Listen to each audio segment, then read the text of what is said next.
Recently, my dad moved to a nursing home, and that meant there were certain steps I had to take to be able to see him.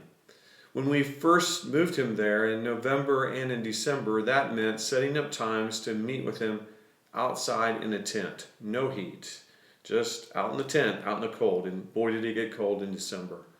And then we moved to visits through the window visits. They were okay, but not that great.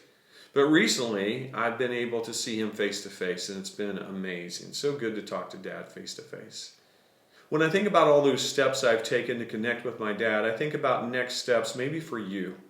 What's your next step when it comes to connecting with the ministry here at Chapel Hill? For you, it may be that you've never even seen one of our services online. Maybe that's your next step, to check out one of our services. Or maybe it's that person who, well, you used to watch our services, but it's been a while since you have, and so maybe you need to get back to doing it more consistently. Or maybe you've been doing that for quite a while, and you'd like to come. You'd like to come on site, on campus here, and share in our worship time together. Now, you would expect me to say that, I get that, but I really want to encourage you to consider what your next step is for this coming Sunday, February 28th, as we begin a new series called Family Forward.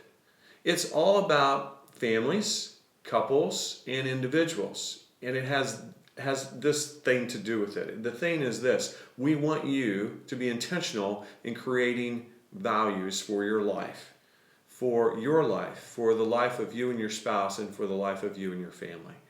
What we'll be doing is we're going to be studying, focusing on the first church. What were the values they had? Those values are the same values we want to have today. But oftentimes as we think first century, 21st century, those things, well, we have to flesh those out and look at those a little differently today. I think it's going to be a great series. A lot of different guys are going to be speaking into this, and I really, really want to encourage you to come and be a part of this, or check us out online to find out what Family Forward is all about as we intentionally focus on creating those values that we need in our lives as we follow Christ.